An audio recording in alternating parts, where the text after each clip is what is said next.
Discuss करने जा रहे हैं एक्सरसाइज 4B क्वेश्चन नंबर 2, 3, 4, 5, 6। ये क्वेश्चन पूछे गए हैं 10 में से लगभग 6 क्वेश्चन पूछ लिए हैं। तो क्वेश्चन पूछा है a triangle is constructed using the wires A B B C and C A. एक ट्राइंगल है सपोज, ठीक है, ये रहे triangle A B B C and C A of same material and resistance alpha, A B का, B C का है 2 alpha और सी ए का रेजिस्टेंस गिवन है मुझे 3 alpha respectively. Another wire of resistance alpha by 3 from A can make a sliding contact with the wire BC. ठीक है, इसका रेजिस्टेंस बना हुआ है अल्फा बाय 3, ठीक है। Find maximum resistance of the network between the points A and the point of sliding wire, let's say इस D के बीच में मैक्सिमम रेजिस्टेंस कितना हो सकता है, ये पूछा गया है इन दो पॉइंट्स के बीच में। तो यहाँ पे हम बोल सकते हैं, यहाँ पे मैक्सिमम रेजिस्टेंस की बात हो तो यहाँ से यहाँ तक का अगर डिस्टेंस x बोलूं तो अगर टोटल रेजिस्टेंस 2 अल्फा, इसका रेजिस्टेंस x मान लिया जाए तो इसका रेजिस्टेंस कितना हो जाएगा, 2 अल्फा माइनस x हो जाएगा। Maximum resistance between points A and D की बात की जाए, अब ये देखो ये पॉइंट A बना हुआ है, ये पॉइंट D बना हुआ है, तो पहला तो A और D के बीच में रेजिस्टेंस कितना है, अल्फा बाय 3 है, ठीक है। दूसरा A और D पॉइंट के बीच में रेजिस्टेंस कितना है, ये अल्फा और ये x बन के कितना आ गया आपका अल्फा प्लस x। और उसी तरह से A और D के बीच में अगला रेजिस्टेंस क्या है, 3 alpha plus 2 alpha minus x। सो 3 alpha plus 2 alpha minus x बन के आया 5 अल्फा माइनस x। अब मैं क्या देख सकता हूं, ये इक्विवेलेंट रेजिस्टेंस A और D के बीच में मैक्सिमम करना है तो 1 बाय आर इक्विवेलेंट क्या लिखा जा सकता है, ये बन के आया 1 by alpha plus x plus 1 by ये हो गया अल्फा बाय 3 प्लस ये हो गया 1 बाय यहाँ पे पड़ा है 5 अल्फा माइनस एक्स। अब मुझे इसको क्या करना है, मैक्सिमाइज।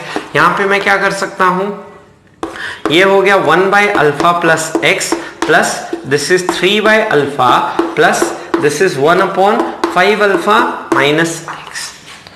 तो यहाँ पे ये 1 बाय आर इक्विवेलेंट आया, तो ये आया 1 by R equivalent is equal to, LCM लेते हैं तो ये हो गया alpha into alpha plus x, फिर यहाँ पे पड़ा हुआ है 5 अल्फा माइनस एक्स, एलसीएम लूंगा तो यहाँ पे अल्फा 5 अल्फा माइनस एक्स, ये हो गया 5 alpha square minus alpha x, फिर यहाँ पे आ जाएगा प्लस 3 इंटू ब्रैकेट खोलोगे, ये हो गया आपके पास 15 अल्फा स्क्वायर, फिर है 5 अल्फा एक्स, फिर पड़ा हुआ है minus x into alpha minus alpha x, फिर पड़ा हुआ है माइनस एक्स स्क्वायर करके, फिर आगे पड़ा हुआ है alpha into alpha plus x, ये हो गया alpha square plus alpha x करके। इसको अब उल्टा कर दिया जाए तो R equivalent is equal to, ये तो हो गया अल्फा अल्फा प्लस एक्स, फिर हो गया 5 अल्फा माइनस एक्स। डिनोमिनेटर में बात की जाए तो डिनोमिनेटर में ये आएगा अपने पास अल्फा 5 अल्फा स्क्वायर, फिर आपका है ना ये हो जाएगा आपके पास है ना 3 इंटू, जब आप इस ब्रैकेट को खोल रहे हो बीच वाले को तो यहाँ पे क्या देख रहे हो, जब इसको इससे मल्टीप्लाई किए तो यहाँ 5 अल्फा स्क्वायर था है ना, तो 3 इंटू 5 अल्फा स्क्वायर, ये आ गया 15 alpha square, 5 alpha square 20 alpha square और यहाँ एक अल्फा स्क्वायर होके 21 अल्फा स्क्वायर आया। उसी तरह से मैं बात करूं x स्क्वायर की तो यहाँ पे आया माइनस 3x स्क्वायर, बाकी सब हो गए, तो ये हो गया आपके पास माइनस 3x स्क्वायर। और फिर अल्फा x वाले यहाँ 4 अल्फा x आया तो 4 इंटू 3 12 माइनस 1 है ना आपका, ये अल्फा x से ये अल्फा x आप सीधा कैंसिल कर दो तो 4 इंटू 3 सीधा हो गया अपने पास 12 अल्फा x। तो ये सिंप्लीफाई होके अपने पास आ गया। अब हमें करना क्या है, इसको अगर हम सिंप्लीफाई कर दें तो ये रेजिस्टेंस इक्विवेलेंट रेजिस्टेंस आपका निकल के आएगा, ब्रैकेट खोला जाए तो 5 alpha square plus 5 alpha x minus alpha x, इसको करूंगा तो ये आया अल्फा 5 अल्फा स्क्वायर, फिर पड़ा हुआ है मेरे पास minus alpha x plus 5 alpha x, ये हो गया 4 अल्फा एक्स, फिर यहाँ पे है minus x square divided by denominator में क्या है, ये रहा that is 21 alpha square minus 3x square plus क्या करना है, 12 अल्फा एक्स पूछा था। ए और डी के बीच मैक्सिमम रेजिस्टेंस बताओ। मैक्सिमम रेजिस्टेंस के लिए हमें मैक्सिमम किसको करना है, इक्विवेलेंट रेजिस्टेंस को। वेरिएबल कौन है, कौन वेरी कर सकता है, ये एक्स वेरी कर सकता है। तो जिसको मैक्सिमाइज करना उसको डिफरेंशिएट करो विद रिस्पेक्ट टू जो चीज चेंज कर सकती है, इसको डिफरेंशिएट किया जाए एक्स के रेस्पेक्ट में। तो ये जो अल्फा है, इसको अल्फा को बाहर निकाल के 0 से, है ना, डिवाइड कर सकते हो, उस पार्ट का कोई लेना देना नहीं। चलिए इसको अगर डिफरेंशिएट करने जाएं तो डिफरेंशिएट कैसे किया जाएगा, वही डिवीजन रूल लगाते हुए। तो डिवीजन रूल क्या कहता है, पहले तो पूरा जो डिनोमिनेटर है उसको स्क्वायर कर डालो। तो 3x स्क्वायर, फिर बना हुआ है 12 अल्फा एक्स, इसका स्क्वायर कीजिए, ठीक है, उससे कोई फर्क नहीं पड़ रहा है, ठीक है। फिर इसको यहाँ लाइए, 21 alpha square minus 3x square plus 12 alpha x, फिर न्यूमरेटर का डिफरेंशिएशन करो। तो यहाँ पे आएगा 4 अल्फा, यहाँ बना है माइनस 2x, ये हो गया 4 अल्फा माइनस 2x, फिर माइनस ऑफ, अब इसको हटा देता हूँ 2 अल्फा को। अब इसको यहाँ सिंप्लीफाई करने जा रहा हूँ, फिर मैं ये c यहाँ रख देता हूँ और ये b यहाँ रखते हुए, अब ये तो न्यूमरेटर का डिफरेंशिएशन हो गया। अब न्यूमरेटर बाहर निकालो, that is 5 alpha square plus 4 alpha x minus x square, और इस डिनोमिनेटर को डिफरेंशिएट करो। तो ये आया माइनस 6x प्लस 12 अल्फा, ये हो गया माइनस 6x प्लस 12 अल्फा, और डिफरेंशिएट करके किसके बराबर करना है, 0। तो ये क्रॉस मल्टीप्लाई होकर खत्म हो गया। अब ब्रैकेट खोला जाए, तो ब्रैकेट खोलिए, सिंप्लीफाई कीजिए, देखते हैं कितना आता है ये निकल के। तो ये हो गया आपके पास 21 इंटू 4 कितना हो गया, 81 अल्फा क्यूब। उसके बाद क्या बोल सकता हूँ, यहाँ पे माइनस 42 अल्फा स्क्वायर एक्स, फिर क्या बोल सकता हूँ, माइनस 3 इंटू 4, ये हो गया माइनस 12 अल्फा एक्स स्क्वायर। फिर यहाँ पे हम लिख सकते हैं प्लस 6x क्यूब ना।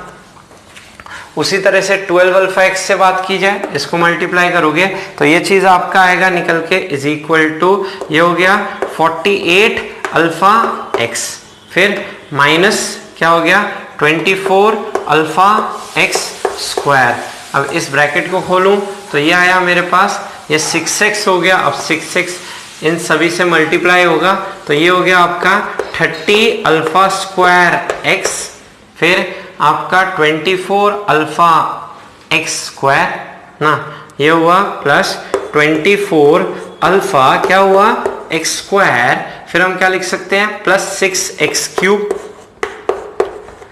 उसी तरह से माइनस 12 अल्फा इंटू 5 कितना हो गया, माइनस 60 अल्फा क्यूब, फिर क्या बोल सकते हो minus 48 alpha square x, 48 alpha square x, फिर यहाँ पे हो गया प्लस 12 अल्फा एक्स, है ना, 12 अल्फा एक्स स्क्वायर। इसको किसके बराबर कर दो, टोटल मिला के 0 के बराबर कर दो। अब काटना शुरू करो, 12 alpha x square 12 alpha x square से कैंसिल हुआ। उसी तरह से आप क्या कर सकते हो, 24 alpha x square 24 alpha x square से भी क्या हो जाएगा आपका, कैंसिल आउट हो जाएगा। सिमिलर वे में हम बाकी किस किस को कट कर सकते हैं, यहाँ देखें तो यहाँ पे आपका 48 अल्फा स्क्वायर एक्स आया था, और यहाँ पे आपका 12 इंटू 4 ये 48 अल्फा स्क्वायर एक्स आना चाहिए था यहाँ पे भी, ठीक है। तो ये आपका 21 इंटू 4 84 होता है यहाँ पे, ठीक है। तो 21 इंटू 4 84 अल्फा क्यूब, फिर माइनस 4 इंटू 3 कितना होता है आपके पास, माइनस 12 अल्फा स्क्वायर।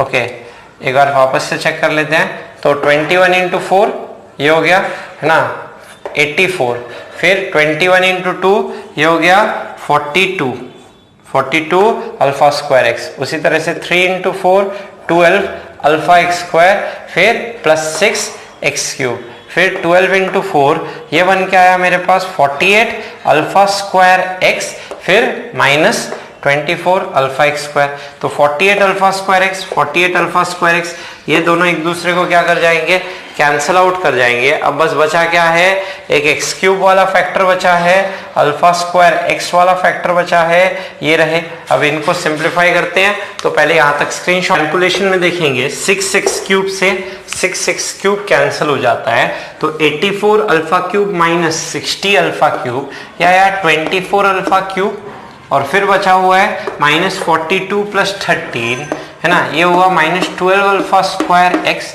बाकी सारे टर्म कैंसिल हो गए, इक्वल टू 0। यहां से किससे डिवाइड कर दूं, 12 अल्फा स्क्वायर से, ये हुआ 2 अल्फा माइनस एक्स बराबर 0। तो x क्या आया, 2 अल्फा। x 2 अल्फा मतलब इस पॉइंट D को यहां रख दो, इस पॉइंट पे।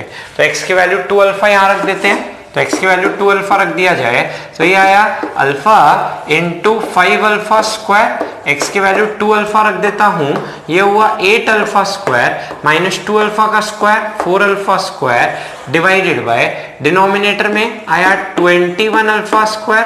3 इंटू 2 अल्फा का स्क्वायर, तो 4 इंटू 3 12 अल्फा स्क्वायर, फिर 12 इंटू 2 ये हो गया 24 अल्फा स्क्वायर करके। तो न्यूमरेटर 13 माइनस 4 9 अल्फा क्यूब, और उसी तरह से डिवाइडेड बाय डिनोमिनेटर में आपका 45 माइनस 12 इज 33 अल्फा स्क्वायर। 3 से डिवाइड, 3/11 अल्फा। इक्विवेलेंट रेजिस्टेंस यहाँ तक बात 3 पे बात करने। 3 लिखा है, a piece of resistive wire is made up into 2 square with a common side of length 10 centimeter।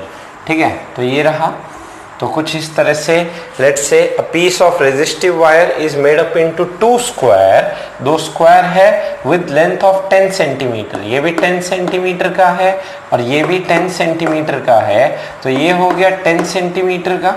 तो ये रेक्टेंगल बन गया एक 20 सेंटीमीटर 10 सेंटीमीटर का। Current enters the rectangular system eight one of the corners and leaves at the diagonally opposite corners. इस and पे current suppose enter कर रहा है और इस एंड डायगोनली अपोजिट कॉर्नर पे सपोज करंट उतना ही लीव कर जाता है ना। यहाँ पे आपने सपोज लगाया हुआ है कोई बैटरी, सपोज करिए V करके। अब लिखा है show that current in the common side. इस कॉमन साइड में इसको मैं मार्क कर देता हूं, लेट से इन पॉइंट्स को, this is A B C D E, फिर ये बना हुआ है हमारा F। लिखा है current in the common side, suppose इसमें आपको करंट दिखाना है, टोटल करंट का I का कितना दिखाना है, I/5 करंट आएगा, ये शो करना है। और फिर है what length of wire connected between input and output terminals should have an equivalent effect. तो वो इक्विवेलेंट रेजिस्टेंस भी हमें बात करना है। तो सबसे पहले हम इसको क्या कर सकते हैं, यहाँ पे मान लिया जाए सबका है ना सेम मटेरियल का है, तो सबका रेजिस्टेंस क्या होगा, सेम होगा। तो इन सबको R मान लेता हूँ, ये R, ये R, ये R, ये R कर दिया जाए। तो यहाँ पे हम क्या कह सकते हैं, ये R और R करके कितना हो गया 2R।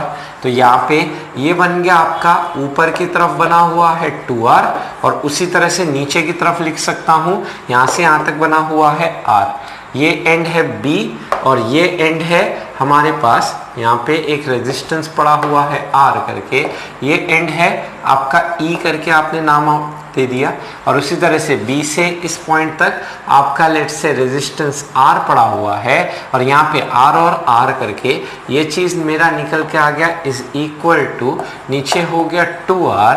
अब मुझे यही पहले बात करना है कि इस बीच वाले में कितना करंट होगा, पास करेगा। तो या तो आप इक्विवेलेंट रेजिस्टेंस के लिए स्टार डेल्टा अप्रोच यूज कर लो, नहीं तो बेसिक कॉन्सेप्ट लूप लॉ से काम करो। तो लूप लॉ क्या कहता है, सपोज आपने मान लिया इस वाले सेक्शन में कितना करंट गया, लेट्स से ऊपर में अगर x करंट अगर गया तो नीचे कितना करंट जाएगा, I-x जाएगा। अब यहाँ से x आया तो आपने मान लिया इसमें y करंट गया, तो यहाँ पे कितना करंट गया, x माइनस y करंट गया, है ना, KCL लगाते हुए। अब y की वैल्यू मुझे I/5 दिखानी है, तो यहाँ से I-x, यहाँ से y आया, तो यहाँ से कितना करंट हो जाएगा, I-x प्लस y। अब यहाँ से x माइनस y, यहाँ से I-x प्लस y, तो यहाँ से टोटल करंट हो गया I होते हुए। अब दो अननोन है एक्स वाई, दो लूप उठाओ, एक लूप ये रहा और एक लूप सपोज ये रहा, this is loop number 1, this is loop number 2, two equations यहाँ से बनेगी। तो लूप 1 की इक्वेशन में बना सकता हूँ, यहाँ पे देखता हूँ, यहाँ से शुरू करता हूँ, करंट के डायरेक्शन में मूव कर रहा हूँ, -x इंटू 2r, फिर नीचे की तरफ जा रहा हूँ, ये हो गया -y इंटू r, फिर इस डायरेक्शन में जा रहा हूँ, करंट अपोजिट डायरेक्शन में आ रहा है, ये हो गया +i minus x into R is equal to, add up होके ये चीज आ गई 0, यहाँ पे r सिंप्लीफाई करोगे तो ये आया -2x, this is -y plus i minus x equal to 0, यहाँ से मेरे पास लेट से वैल्यू आ गई 3x plus y minus i is equal to 0, this is equation number 1। उसी तरह से लूप 2 पे बात करते हैं, ये रही लूप 2, तो लूप 2 के लिए लिख सकता हूँ सिमिलर वे में, मैं यहाँ पे बोल सकता हूँ ऊपर जा रहा हूँ तो प्लस y इंटू आर, फिर इस डायरेक्शन में जा रहा हूँ तो minus of x minus y into R, और फिर अपोजिट डायरेक्शन में आ रहा हूँ, करंट आगे जा रहा है तो प्लस 2r इंटू बना हुआ है i minus x plus y equal to, क्या किया जा सकता है 0, लूप को ऐड कर लो तो ऐड किया जाए, यह आया y minus x plus y plus 2i minus 2x, फिर आपके पास आया प्लस 2y इक्वल टू, कितना हो गया अपने पास 0। यहाँ से क्या कर सकता हूँ, x की वैल्यू इन टर्म्स ऑफ या y की value in terms of x निकाल लो, तो y इज इक्वल टू आएगा i माइनस 3x, और यहाँ पे y की जगह i माइनस 3x लगा दो तो y प्लस वाई 2y, और ये 2y बन गया 4y, फिर यहाँ पे आया -x माइनस 2x, ये हो गया -3x, फिर हमारा पास प्लस 2i इक्वल टू 0। तो मैं यहाँ क्या कर सकता हूँ, सबसे पहले x की वैल्यू 3x की वैल्यू इन टर्म्स ऑफ अगर मैं लिखने चाहूँ तो 3x की वैल्यू भी लिख सकता था, तो 3x कितना आ गया is equal to i minus y, मुझे y ही निकालना था तो 3x की जगह i माइनस वाई लिखता हूँ, तो 4y माइनस 3x करूँगा तो minus i plus y plus 2i equal to बन गया 0, तो 4y प्लस y ये चीज़ हो गया 5y, और यहाँ पे ये माइनस कितना हो गया i करके हो गया, माइनस i यहाँ गया तो ये हो गया आपका ये प्लस i, राइट साइड गया माइनस i, तो यहाँ से y की वैल्यू निकल के आ गई मेरी -i डिवाइडेड बाय 5। कहने का मतलब ये जो बीच वाले में जो करंट होगा नीचे नहीं, कहाँ जाएगा, ऊपर की तरफ जाएगा। तो पहले हमने ये वैल्यू निकाली हुई है, तो इस सर्किट को मैं कुछ इस तरह से रीड्रॉ कर सकता हूँ। ये मेरा सर्किट कुछ इस तरह से आया, हर ब्रांच में कितना करंट पास हुआ, उस करंट की अगर मैं वैल्यू निकालने जाऊँ तो वैल्यू कितना कितना आएगा देखा जाए। तो लेट्स से यहाँ पे बोल सकते हो आपका इस ब्रांच में जो आपने करंट नीचे माना था वो करंट नीचे ना होके ऊपर जा रहा है, यहाँ से करंट I जो आ रहा था, यहाँ से करंट लेट से ऊपर की तरफ जा रहा है, कितना करंट I/5। ये रेजिस्टेंस है 2R, ये रेजिस्टेंस बना हुआ है R, फिर ये रेजिस्टेंस है R, और ये रेजिस्टेंस है हमारे पास 2R। अब यहाँ पे हम क्या बोल सकते हैं, फिर से यहाँ पे आपका y की वैल्यू आ गई मेरे पास I/5, y की वैल्यू -I/5 यहाँ रख दो, तो -I/5 रखूंगा तो ये आया मेरा I प्लस I/5, ये हो गया 6I/5, 6I/5 रखेंगे तो 3x बराबर 6I/5, x आ गया हमारे पास 2I/5, x आया 2I/5, मतलब ऊपर वाले ब्रांच में करंट आया है ना, x जो करंट था दिस इज 2I/5, तो इस ब्रांच में करंट हो जाएगा 3I/5। अब 3I/5 जिसमें I/5 यहाँ गया तो ये हो गया हमारे पास 2I/5 इसमें गया। अब I/5 2I/5 करके यहाँ से 3I/5 आया, और फिर यहाँ से हम करंट कितना दिखा सकते हैं, ये करंट I निकल के आया। अब हमें करना क्या है, अब हमें इक्विवेलेंट लेंथ पूछा था, तो हम यहाँ पे क्या करेंगे, एक इक्विवेलेंट रेजिस्टेंस निकालेंगे, और हमने ये जो R रेजिस्टेंस माना है कितने सेंटीमीटर के लिए माना है, 10 सेंटीमीटर के लिए। इक्विवेलेंट रेजिस्टेंस निकाल के उसको चेक कर लेंगे कि कितना रेजिस्टेंस आया, जितना रेजिस्टेंस आया उतने टाइम्स इसका लेंथ बढ़ जाएगा।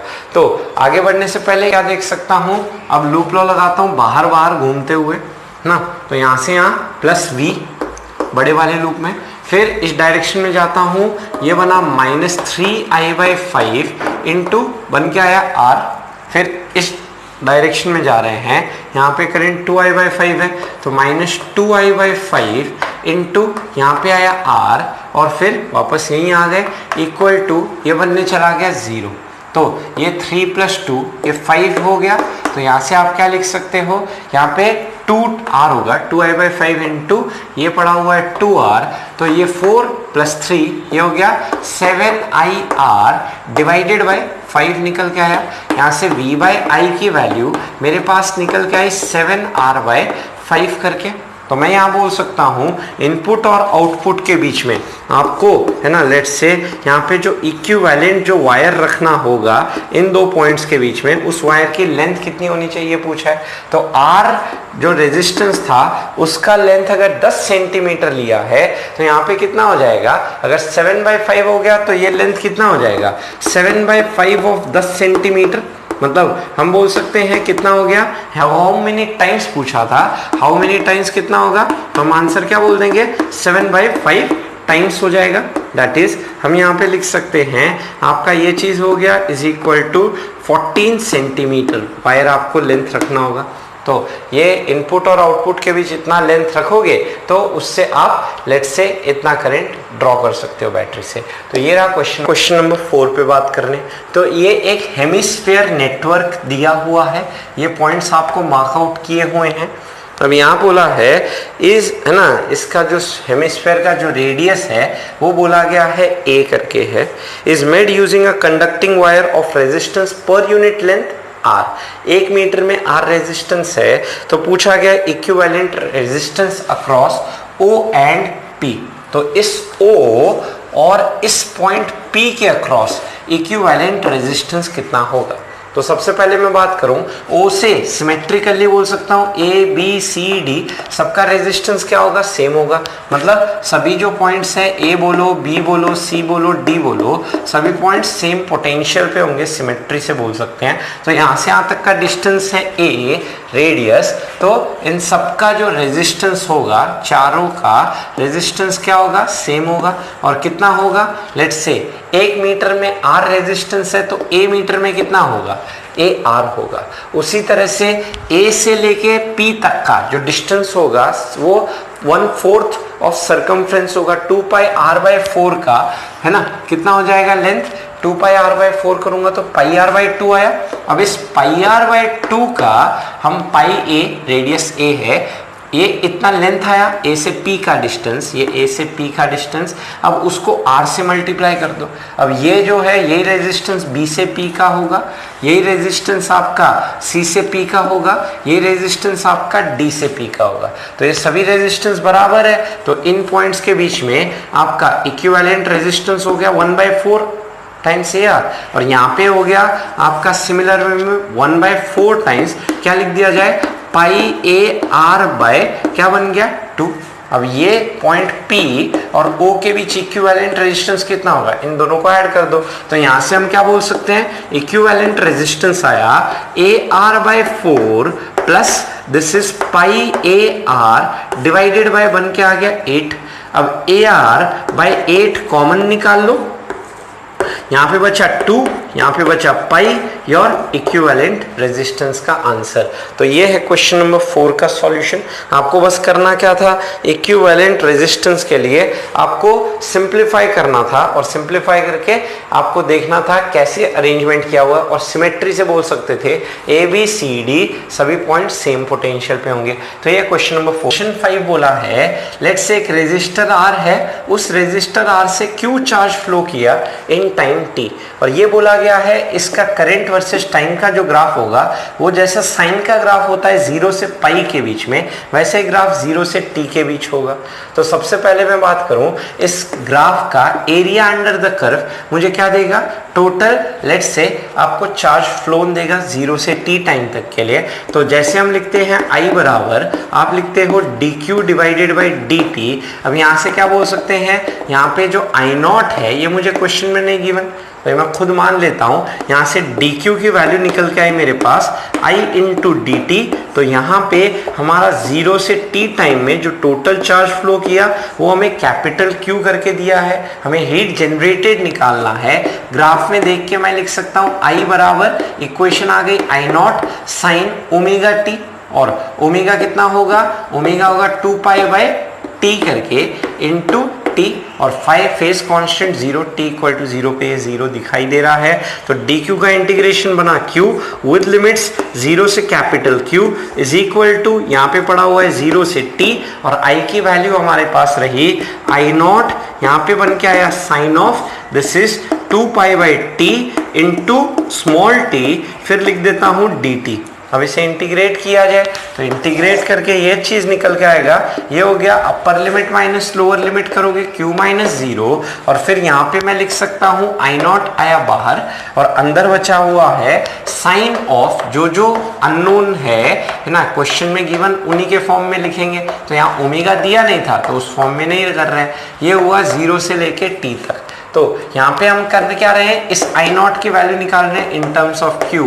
तो ये आई नॉट, अब साइन का इंटीग्रेशन क्या होता है, माइनस कॉस, ये आया 2 pi by T into T, और डिवाइडेड बाय क्या बोल सकता हूँ, t का coefficient which is 2 pi by T, फिर क्या कर दिया जाए, लिमिट 0 से लेके कैपिटल T की बात करें तो ये t ऊपर गया, माइनस बाहर निकालते हुए ये हो गया माइनस, ये बन के आया I naught into T divided by 2 pi, फिर यहाँ पे कॉस ऑफ, पहले अपर लिमिट लगाओ तो पहले t रख देता हूँ तो 2 पाई, फिर कॉस ऑफ लोअर लिमिट लगाओ तो कॉस ऑफ अगर यहाँ पे बोल दिया जाए 0। अब यहाँ पे हम क्या देख पा रहे हैं, यहाँ पे अगर मैं इंटीग्रेशन में जाऊं, इंटीग्रेशन में जाके अगर मैं देखूं तो यहाँ पे मैं क्या बोल सकता हूँ, यहाँ पे इंटीग्रेशन की एक प्रॉपर्टी लगेगी, दैट इज ये चीज आप लिख दोगे is equal to 2i not, ये बन के आ गया 0 से लेके यहाँ पे आएगा t बाई 2, फिर यहाँ पे होगा साइन ऑफ, यहाँ पे हो गया 2 पाई बाई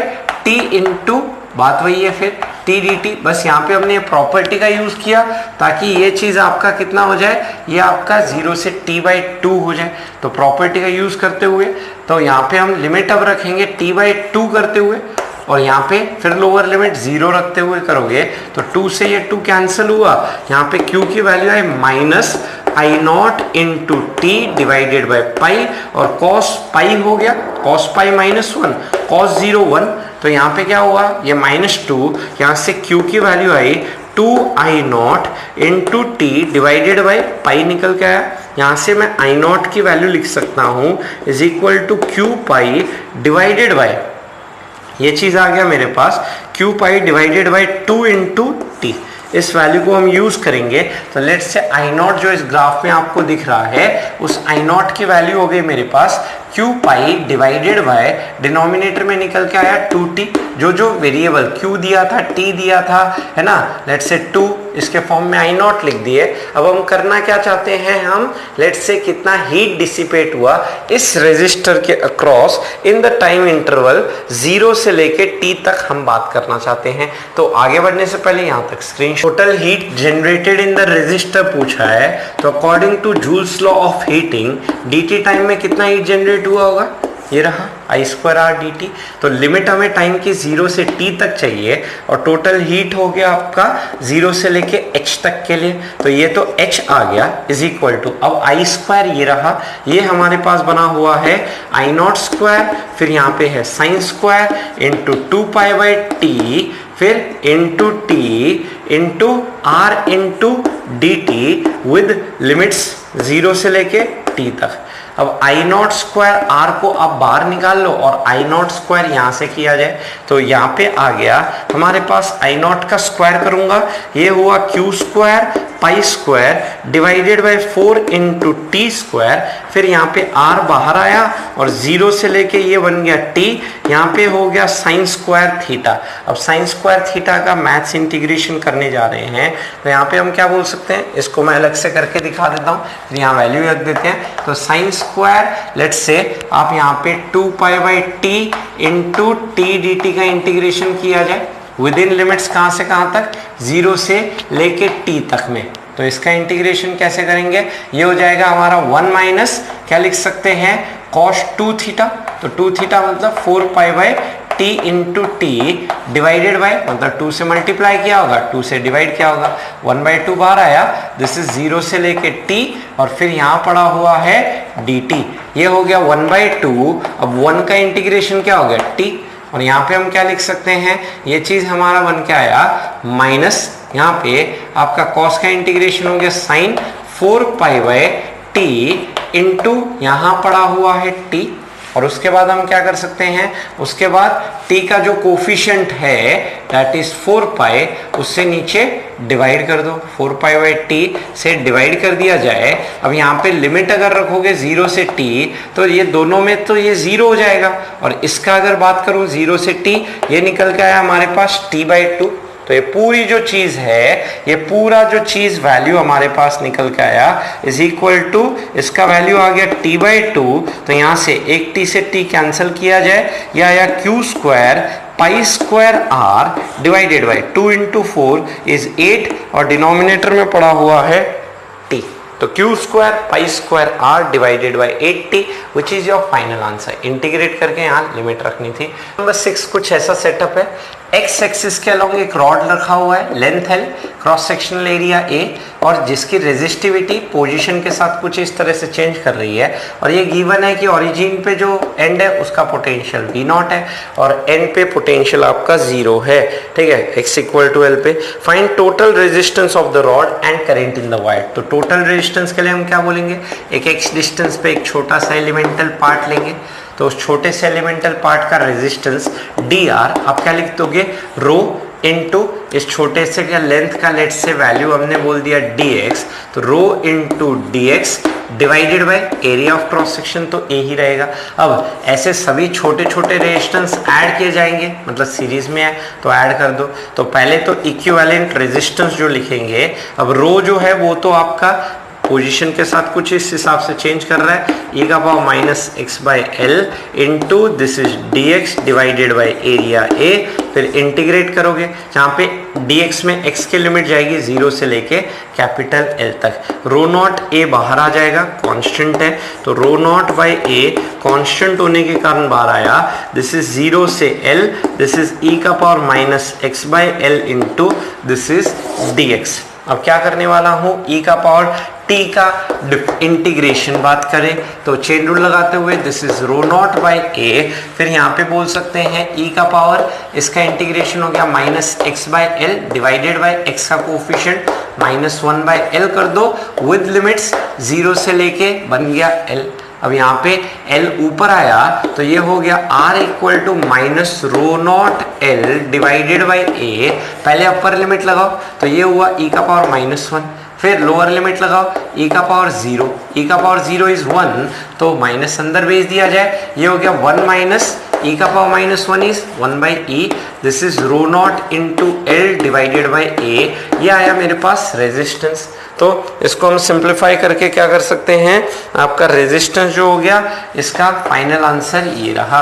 अब यहाँ पे ये तो फर्स्ट पार्ट हो गया, अब इसी का सेकंड पार्ट में बोला है करंट कितना होगा, तो करंट के लिए हम क्या लिख सकते हैं, करंट क्या हो जाएगा, पोटेंशियल डिफरेंस कितना है दोनों एंड्स के अक्रॉस V0 है ना, डिवाइडेड बाय रेजिस्टेंस कितना हो गया, ये रहा, तो इसको अब रेजिस्टेंस से डिवाइड कर दो, तो यहाँ पे हमारा रिजल्ट आ गया V0 डिवाइडेड बाय, डिनोमिनेटर तो आ गया रो नॉट इंटू एल, और यहाँ पे पड़ा हुआ a, एलसीएम लोगे e -1 बाय है ना e, तो e ऊपर गया और डिनोमिनेटर में आ गया e -1 करके, तो ये आ गया अपने पास let's say current. Next part यहाँ पे पूछा है let's say potential as a function of position ना, तो यहाँ पे पोटेंशियल कितना होगा as a function of position ना, electric potential in the rod as function of position.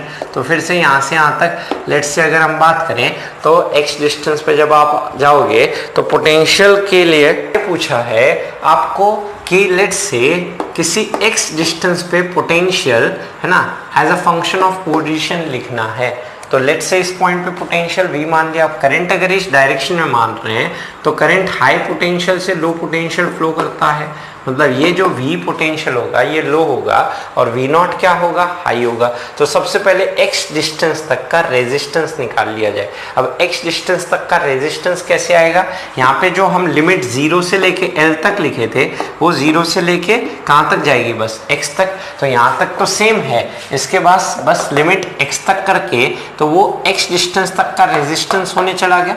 x distance का रेजिस्टेंस हो गया मेरे पास रो नॉट बाई a। अब x तक आएगा तो पहले लिमिट x रखो upper limit minus x by L और फिर 0 रखो तो e का पावर 0 हो गया और डिनोमिनेटर में पड़ा हुआ माइनस एल ऊपर आ गया। तो माइनस एल मेरा ऊपर आ गया तो ये x डिस्टेंस तक का रेजिस्टेंस ये आया, माइनस अंदर भेज दिया जाए तो ये हो गया 1 माइनस e का पावर ये बन के आया माइनस एक्स बाई एल और यहाँ पे पड़ा हुआ है rho not L divided by denominator में बन के आया मेरे पास A करके। अब मुझे करना क्या है, मुझे यहाँ पे इसको क्या करना है, यहाँ से यहाँ तक का रेजिस्टेंस मुझे मिल गया और करंट जो फ्लो करेगा वो हमने निकाला हुआ था, ये रहा। तो करंट इनटू पोटेंशियल मल्टीप्लाई किया जाएगा, वो पोटेंशियल डिफरेंस देगा यहाँ से यहाँ तक का। तो यहाँ से यहाँ तक का पोटेंशियल डिफरेंस सेम डायरेक्शन में मूव करूंगा तो पोटेंशियल डिफरेंस क्या होता है, माइनस आई आर। तो delta V is equal to आप लिख सकते हो माइनस आई आर। तो डेल्टा वी का मतलब यहाँ पे नेगेटिव आ रहा है तो यहाँ पे हम बोल सकते हैं इस डायरेक्शन में मूव कर रहा हूँ, मतलब फाइनल माइनस इनिशियल लिखने जा रहा हूँ v minus V naught is equal to I की वैल्यू ये रही, पुट कर दीजिए that is a into V naught divided by यहाँ पे बना हुआ है रो नॉट इंटू एल और ये पूरा फ्रैक्शन पड़ा हुआ है e divided by e minus 1 और उसी तरह से r की वैल्यू और यहाँ माइनस आगे पड़ा हुआ है r की वैल्यू ये रही that is rho not into L divided by a into ये पूरा fraction that is 1 minus E का power minus x divided by मेरे पास आया l करके। अब यहाँ पे रो नॉट एल से रो नॉट एल कैंसिल, a से a कैंसिल, तो यहाँ पे v माइनस वी नॉट ये हो गया मेरे पास इज इक्वल टू यहाँ पे माइनस वी नॉट आएगा। फिर यहाँ पे पड़ा हुआ है e upon E minus 1 into ये है 1 माइनस ई का power minus x upon L करके। अब इस माइनस वी नॉट को राइट साइड ले जाओगे तो potential as a function of position हमसे पूछा है तो इस v इज इक्वल टू आप इसको लिख दोगे वी नॉट और ये पड़ा हुआ है minus V not into E divided by E minus 1। फिर यहाँ पे है 1 माइनस ई का power minus x upon L. तो अब मैं क्या करने वाला हूँ, वी नॉट कॉमन लेके सिंप्लीफाई करने वाला हूँ। तो आगे बढ़ने से पहले तो मैं वी नॉट कॉमन लेके ये पोटेंशियल आ गया v is equal to V not. फिर अब यहाँ पे क्या बोल सकता हूँ, यहाँ पे पड़ा हुआ है 1 माइनस ये हो गया e से अगर डिवाइड कर देते हैं इसे तो 1 बाय यहाँ पे बन के आएगा हमारे पास e से डिवाइड करने पे 1 माइनस ई का पावर माइनस 1। फिर यहाँ पे आपका पड़ा हुआ है 1 माइनस न्यूमरेटर में पड़ा हुआ है e का power minus x divided bye क्या आ गया l करके। अब यहाँ पे हम क्या कह सकते हैं, ये हो गया v equal to V naught. अब एलसीएम लो 1 माइनस ई का पावर माइनस 1 फिर bracket minus 1 plus this is e का power minus x upon L divided by 1 minus E का पावर माइनस 1। तो यहाँ पे 1 से 1 कैंसल। अब इसको हम क्या कर सकते हैं, इस वाले को e का power minus x by L को पहले लिख दो माइनस ई का power minus 1 divided by 1 minus E का पावर माइनस 1 और फिर यहाँ पे पड़ा हुआ है वी नॉट। तो ये आया है ना, let's say potential as a function of position करते हुए। तो ये रहा